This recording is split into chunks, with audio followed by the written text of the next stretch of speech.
Lei 1. Não ofusque o brilho do mestre. Faça sempre que as pessoas acima de você se sintam confortavelmente superiores. Querendo agradar ou impressionar, não exagere exibindo seus próprios talentos ou poderá conseguir o contrário, inspirar medo e insegurança. Faça com que seus mestres pareçam mais brilhantes do que são na realidade. Todos têm as suas inseguranças. Quando você se expõe ao mundo e mostra os seus talentos, é natural que isso desperte todos os tipos de ressentimentos, invejas e outras manifestações de insegurança. É de se esperar que isso aconteça. Você não pode passar a vida preocupando com os sentimentos mesquinhos dos outros. Mas, com quem está acima de você, é preciso adotar outra abordagem. Quando se trata de poder, brilhar mais do que o mestre talvez seja o maior erro. Quem conquista um alto status na vida é como os reis e as rainhas, quer-se sentir seguro na sua posição e superior aos que o cercam em inteligência, perspicácia e charme.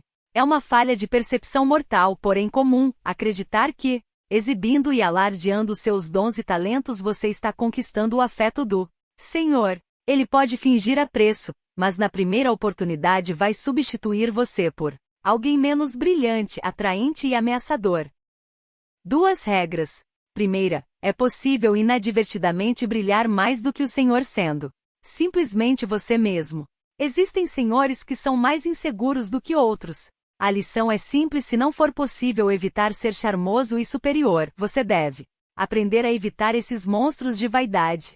É isso ou descobrir um jeito de apagar as suas boas qualidades quando estiver com o superior. Segunda, não imagine que pode fazer tudo o que quiser só porque o Senhor gosta de você. Livros inteiros poderiam ser escritos sobre favoritos que caíram em desgraça por considerar garantido seu status por ousar brilhar. Sabendo dos perigos de brilhar mais do que o seu Senhor, você pode tirar vantagem desta lei. Primeiro, você precisar elogiar e cortejar o seu Senhor. A bajulação explícita pode ser eficaz, mas tem seus limites. É por demais direta e óbvia e causa má impressão aos outros cortesãos. Cortejar discretamente é muito mais eficaz. Se você é mais inteligente do que seu senhor, por exemplo, aparente o oposto. Deixe que ele pareça mais inteligente do que você. Mostre ingenuidade. Faça parecer que você precisar da habilidade dele. Cometa erros inofensivos que não afetarão você a longo prazo, mas lhe darão chance de pedir a sua ajuda. Os senhores adoram essas solicitações. O mestre que não consegue presenteá-lo com sua experiência pode deixar cair sobre você a sua ira e má vontade. Se as suas ideias são mais criativas do que as do seu mestre, atribua-as a ele da maneira mais pública possível. Deixe claro que seu conselho está simplesmente repetindo um conselho dele. Se você for mais esperto do que seu mestre, tudo bem em representar o papel de bobo da corte, mas não o faça parecer frio e mal-humorado em comparação. Apague um pouco seu senso de humor se necessário e descubra com fazer parecer que é ele que está divertindo e alegrando os outros. O inverso. Você não pode ficar se preocupando em não aborrecer todas as pessoas que cruzam o seu caminho, mas deve ser seletivamente cruel. Se o seu superior é uma estrela cadente, não há perigo nenhum brilhar mais do que ele. Não tenha misericórdia. Seu senhor não teve escrúpulos na sua ascensão a sangue frio até o topo. Calcule a força dele. Se for fraco, apresse discretamente a sua queda. Supere-o. Seja mais encantador, mais inteligente do que ele nos momentos-chave. Se ele for muito mais fraco e estiver prestes a cair, deixe a natureza seguir o seu curso. Não arrisque brilhar mais do que um superior frágil. Pode parecer crueldade ou despeito. Mas se o seu senhor está firme na sua posição e você sabe que é mais capaz do que ele, tenha paciência e espere o momento mais propício. O curso natural das coisas é o poder acabar enfraquecendo. O seu senhor cairá um dia e, se jogar direito, você vai sobreviver e um dia brilhar mais do que ele. Evite brilhar mais do que o seu senhor. Toda superioridade é odiosa, mas a superioridade de um súdito com relação ao seu príncipe não só é estúpida como fatal. Baltazar Gracian. Lei 2. Não confie demais nos amigos. Aprenda a usar os inimigos. Cautela com os amigos. Eles o trairão mais rapidamente, pois são com mais facilidade levados à inveja. eles também se tornam mimandos e tirânicos. Mas, contrate um ex-inimigo e ele lhe será mais fiel do que um amigo porque tem mais a provar. De fato, você tem mais o que temer por parte dos amigos do que dos inimigos. Se você não tem inimigos, descubra um jeito de tê-los. Ninguém acredita que um amigo possa trair. Amigos são como os dentes e a mandíbula de um animal perigoso. Se você não toma cuidado, eles acabam mastigando você. É natural querer empregar os amigos quando você mesmo está passando por dificuldades. O mundo é árido e os amigos o suaviza. Além do mais, você os conhece. Por que depender de um estranho quando se tem um amigo à mão? O problema é que nem sempre se conhece os amigos tão bem quando se imagina. Eles costumam concordar para evitar discussões, disfarçam suas qualidades desagradáveis para não se ofenderem mutuamente. Acham graça demais nas piadas uns dos outros, visto que a honestidade raramente reforça a amizade. Você talvez jamais saiba o que um amigo realmente sente. Eles dirão que gostam de poesia, adoram a música, enjevam o seu bom gosto para se vestir, talvez estejam sendo sinceros, com frequência não estão. Quando você decide contratar um amigo, aos poucos vai descobrindo as qualidades que ele ou ela estava escondendo. Curiosamente, é o seu ato de bondade que desequilibra tudo. As pessoas querem sentir que merecem a sorte que estão tendo. O recibo por um favor pode ser opressivo. Significa que você foi escolhido porque é um amigo, não necessariamente porque merece. Existe quase um ato de condescendência no ato de contratar os amigos que no íntimo os aflige. Dano vai surgindo lentamente, um pouco mais de honestidade, lampejos de inveja e ressentimento aqui e ali, e antes que você perceba, a amizade se foi. Quanto mais favores e presentes você distribuir para reavivar a amizade, menos gratidão receberá. Em troco, a ingratidão tem uma longa e profunda história. Ela tem demonstrado seus poderes há tantos séculos que é realmente interessante que as pessoas continuem subestimando-os. Melhor prestar atenção. Se você nunca espera a gratidão de um amigo, vai ter uma agradável surpresa quando eles se mostrarem agradecidos. O problema de usar ou contratar amigos é que isso inevitavelmente limitará o seu poder. É raro o amigo ser a pessoa mais capaz de ajudar você, e afinal, capacidade e competência são muito mais importantes do que sentimentos de amizade. Todas as situações de trabalho exigem uma certa distância entre as pessoas. Você está tentando trabalhar, não fazer amigos. A amizade, real ou falsa, só obscurece esse fato. A chave do poder, portanto, é a capacidade de julgar quem é o mais capaz de favorecer os seus interesses em todas as situações. Guarde os amigos para a amizade, mas para o trabalho prefira os capazes e competentes. Seus inimigos, por outro lado, são uma mina de ouro escondida que você deve aprender a explorar. Como disse Lincoln, você destrói um inimigo quando faz dele um amigo. Sem inimigos à nossa volta ficaríamos preguiçosos. Um inimigo nos calcanhares aguça a nossa percepção, nos mantém concentrados e alertas.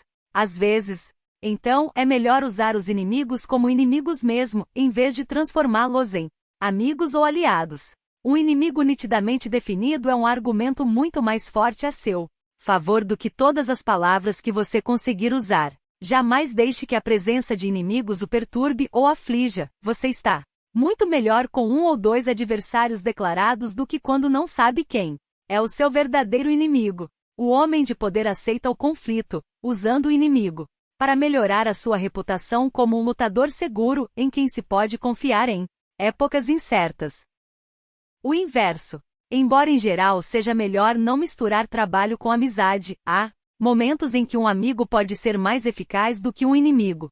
Um homem de poder, por exemplo, frequentemente precisa fazer um trabalho sujo, mas, para salvar as aparências, é melhor deixar que outros façam isso por ele. Os amigos são os melhores, visto estarem dispostos a se arriscar pelo afeto que sentem por ele. Além disso, se os seus planos gorarem por algum motivo, o amigo é um bode expiatório. Muito conveniente. Esta queda do favorito era um truque usado com frequência por reis e soberanos. Eles deixavam que o seu melhor amigo na corte assumisse a responsabilidade por um erro, visto que o público não acreditaria que eles deliberadamente sacrificassem um amigo com esse propósito. E claro que, depois de fazer essa jogada, você perdeu o seu amigo para sempre. E melhor, portanto, reservar o papel de bode expiatório para alguém chegado a você, mas não muito. Finalmente, o problema de trabalhar com amigos é que isso confunde os limites e as distâncias que o trabalho exige. Mas, se ambos os parceiros no arranjo compreendem os perigos envolvidos, um amigo pode ser muito eficaz. Você não deve jamais baixar a guarda nessa aventura, entretanto, fique sempre atento a qualquer sinal de perturbação emocional, tal como inveja e ingratidão. Nada é estável no reino do poder, e mesmo os amigos mais chegados podem se transformar nos piores inimigos. Os homens apressam-se mais a retribuir um dano do que um benefício, porque a gratidão é um peso e a vingança um prazer. Tácito. Muita gente pensa que um príncipe sábio deveria, tendo oportunidade, incentivar astuciosamente uma inimizade, de forma que ao eliminá-la, ele possa aumentar a sua grandeza. Os príncipes, especialmente os novos, encontraram mais fé e utilidade naqueles homens a quem, no início do seu poder, viam com suspeita do que naqueles em quem começaram confiando. Nicolau Maquiavel. Saiba tirar vantagem dos inimigos. Você precisa aprender que não é pela lâmina que se segura a espada, mas pelo punho para poder se defender. O sábio lucra mais com seus inimigos do que o tolo com seus amigos. Baltazar Gracian. Lei 3. Oculte suas intenções. Mantenha as pessoas na dúvida e no escuro, jamais revelando o propósito de seus atos. Não sabendo o que você pretende, não podem preparar uma defesa. Leve-as pelo caminho errado até bem longe, envolva-as em bastante fumaça e quando elas perceberem as suas intenções, será tarde demais. Parte e use objetos de desejo e pistas falsas para enganar os outros. Se em algum momento da sua fraude as pessoas tiverem a mais leve desconfiança quanto às suas intenções, estará tudo perdido. Não lhes dê oportunidade de perceber o que você pretende. Disfarce colocando pistas falsas pelo caminho. Use a falsa sinceridade, envie sinais ambíguos, invente objetos de desejo desorientadores.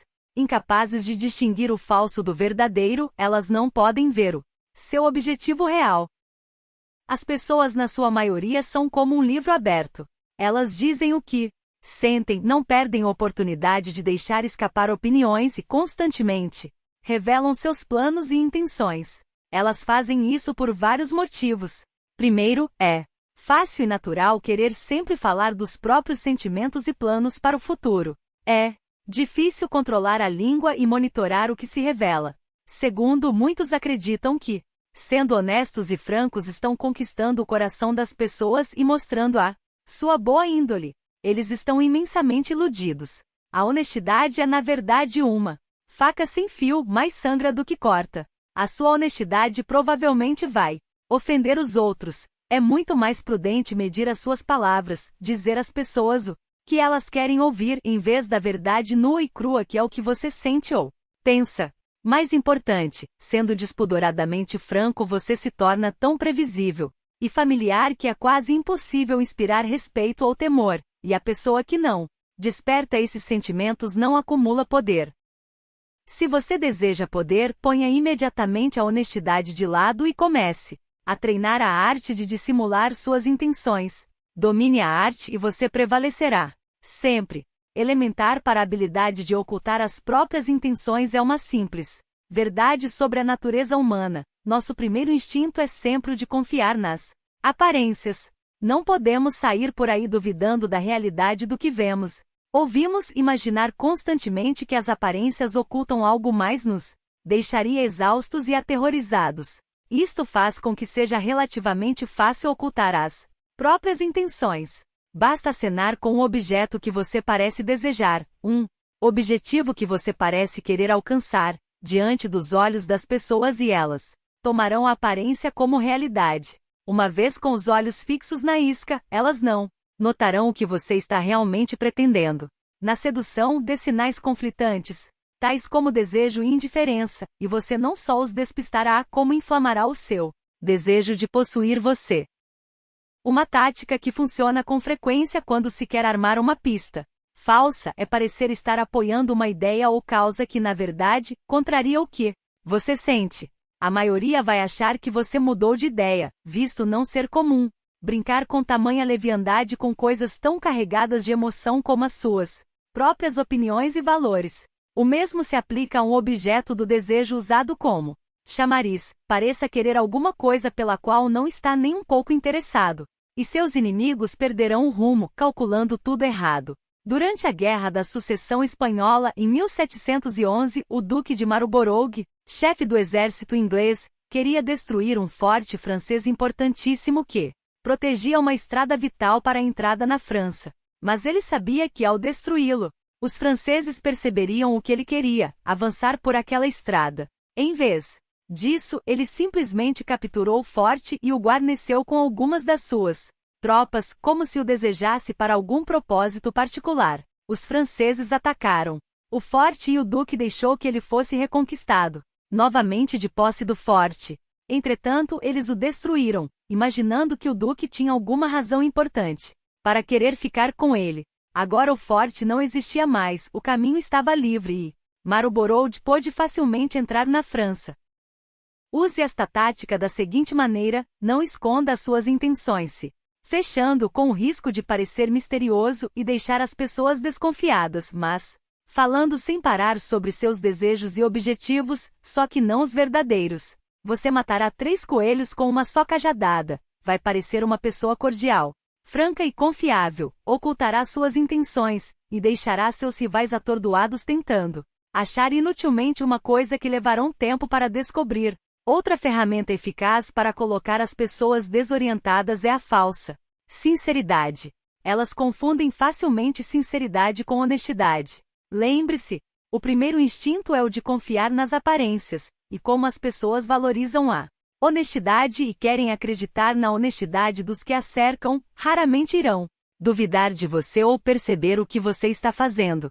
Parecer que está acreditando no que você mesmo diz dá um grande peso às suas palavras.